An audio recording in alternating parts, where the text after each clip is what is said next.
Alright YouTube, going to do a transmission fluid flush today on my 2001 Crown Vic.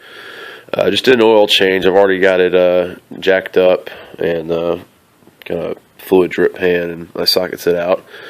Last time I did this worked out pretty good, so these are the tools I'm using. Obviously the transmission fluid filter, 3/8" hose, set of pliers, and a new transmission fluid filter. Alright, coming over to the passenger side of the car, right by the battery, you have these two lines right here. This one supplies the transmission fluid to the cooler, and this one returns it. So I'm going to take off this clamp right here, put this, sorry about that, this hose right here, and we're going to start up the car, and it's going to drain the fluid from the transmission into a 5-gallon pump. That way when you drop the pan to put on the new filter, you're not going to be spilling fluid everywhere. So give me 1 second, we'll get that started. Alright, just removed the lower one here. Had to get a set of pliers to get the clamp off. Now I'm going to take my 3/8" hose and put this over the return. That way it'll drain into this 5-gallon bucket. It'd be useful to have someone else here kind of start the car, because once the fluid starts to sputter a little bit, you know it's empty, so you don't want to damage any pumps or anything like that. So at that point you go on and turn it off.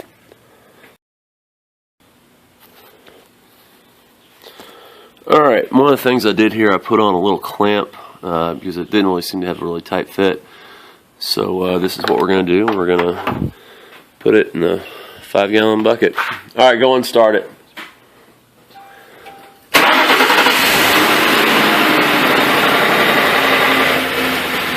Alright, see that fluid coming out? That's what we're looking for.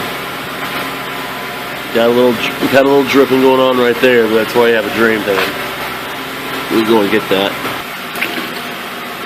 Alright, getting near the end here. Just gonna see how much more we can get it.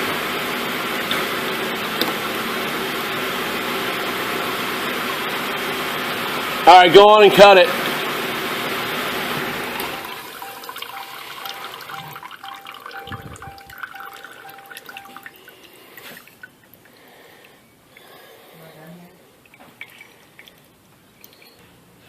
Alright guys, now it's time to remove the pan. And you see all these nuts and bolts right here going around the side. These are 10mm, at least it is on mine, and pretty much everything on a Ford is on the metric, so I'm gonna get started taking these off one by one. This is how we drop the pan. Alright, as you start to take these things off one by one, alternate, and don't back them out all at once, because if there is any fluid left in the pan, it's going to kind of come out all at once. So,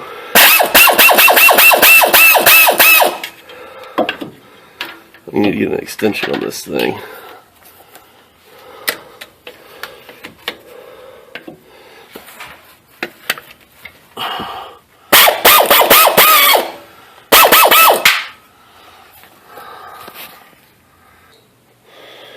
Hey guys, another quick note. When using any kind of air tools, stay away from the 1/4" drive. I just kind of smashed my 10mm socket, but I have a 10mm 3/8" drive impact socket that I haven't really used in a while and kind of forgot about. So be smart. Don't use air tools on a 1/4 drive. Alright, let's see if we can do this again.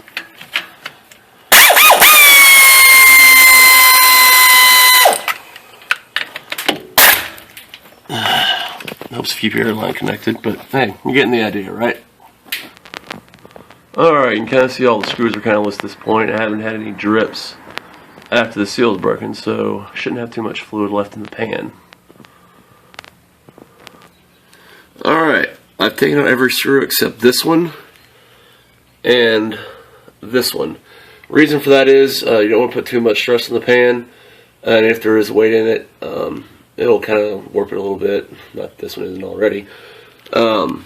but that way you can also have more control of it when you take it off. Next step is going to be removing this guy right here. This is the torque converter plug. So we're going to get in here and we can go on and get access to this one. But there's a torque converter in there. It keeps on spinning. There's a single drain plug. You have to pull out the spark plug, not the spark plug, the fuse plug, so you can kind of crank the engine and get it, and we'll start that process here next. Alright guys, so just dropped the pan, and this is what it looks like, and you can see how much fluid's left in the pan. So definitely some left in there, but because we drained it earlier through the pump, it's definitely not nearly as much as it would be otherwise, so it's a lot easier and cleaner to contend with. We're also going to take this out. This is the transmission fluid filter, so that'll be our next step. Alright guys, I want you to get another look at this. Fluid is still very red and pinkish in color, which means it's still in pretty good shape. If it was a dark brown or burnt, that would not be good. That's why I do this every 30,000 miles. So now this is a really good shape fluid. Alright guys, well next step, we basically pull out fuse number 8 right here, because that controls the coil-on plugs, radio noise capacitor, and all that fun stuff. The reason we do that is when we have to keep basically using the starter motor to find the nut on the torque converter so we can drain the fluid in that. So we're going to go on and pull plug, or excuse me, fuse position number 8. Alright, so here we go under the car here. Pull this guy on out. Wish my camera's so bright, but you see fuse position. This power's right side up. But it's basically this one right here, number 8. So, looking at this one again, it's the bottom one on the left, 25 amp fuse plug, which is right here.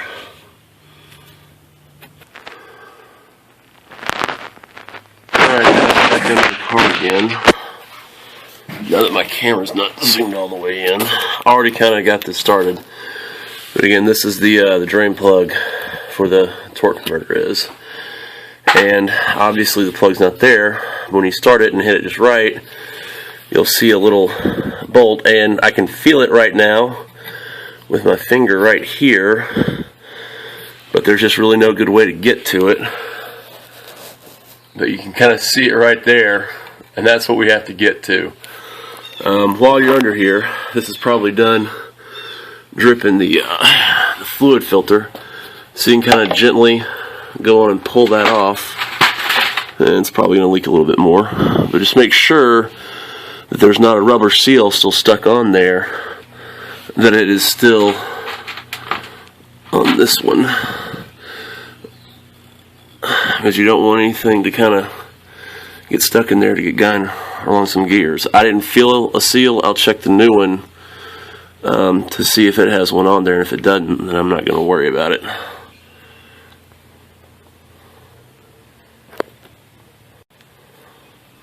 And my thing's not turning off.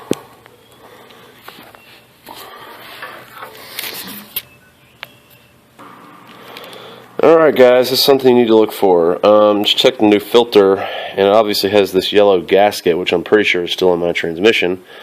So I'm going to get back underneath there and see if I can find it and get it out. Alright guys, after looking, comparing, and contrasting the seal on the new transmission fluid filter and the old one, or the fact that there wasn't one, I'm determined that that must be it and that it has to come off. So I've got my little puller here, or pick, that I'm going to get in here and get this thing loose with. Alright YouTube, so if you're just like me and thinking, oh my gosh, am I pulling something out of my transmission that I don't need to, just got off the phone with my friend who's, super mechanical genius. He's like, yeah man, these things come off all the time because of the heat of the transmission fluid. But as you can tell, it's pretty much identical to this one, the new one to the old one. So don't worry about breaking something. Trust me, I worry about breaking stuff all the time. But it is, in fact, the seal. So if you run into this, rest assured that this is the same part and it is supposed to come out. Alright, YouTube, back at it. Had my wife start it while I was down here monitoring the torque converter nut, but it's lined up right now. There's a lot of fluid in this, so you might have to alternate jugs or drain pans or whatever. I think there's a couple gallons in here. So whenever you pop that nut, it's going to be a lot of fluid come out of it. It's going to be slow, but just keep your eye on it. You might have to alternate jugs. Battery on my phone's going down pretty quick, so I'm going to do that and charge it up, and we'll come back here in a little bit. Alright, so after a 6-quart oil change and 14 or so quarts, if you've got a 5-gallon bucket, that's probably about what it should look like.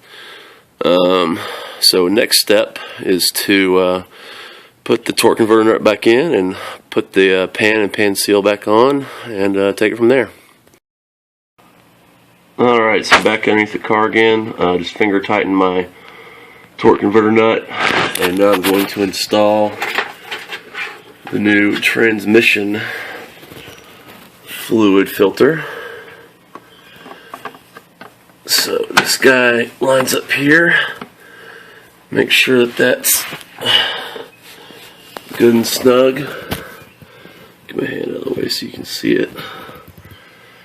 And once it's up there, just put the pan back on, put the nuts back on, and obviously the gasket goes with it, and that should be about it. You want to put the nuts in just finger tight on alternate sides at first, and then tighten them all down, and you're good to go. Another point of reference, don't put your transmission fluid bucket within kicking range as you're squirming to put on the nuts and bolts, the transmission seal, because inevitably you'll kick it and get transmission fluid all over your shoe and garage floor, and if you're like me, probably get yelled at by your wife. Alright, so after you tighten the nuts and bolts on the transmission pan, put in your new transmission fluid filter, you're ready to add new fluid.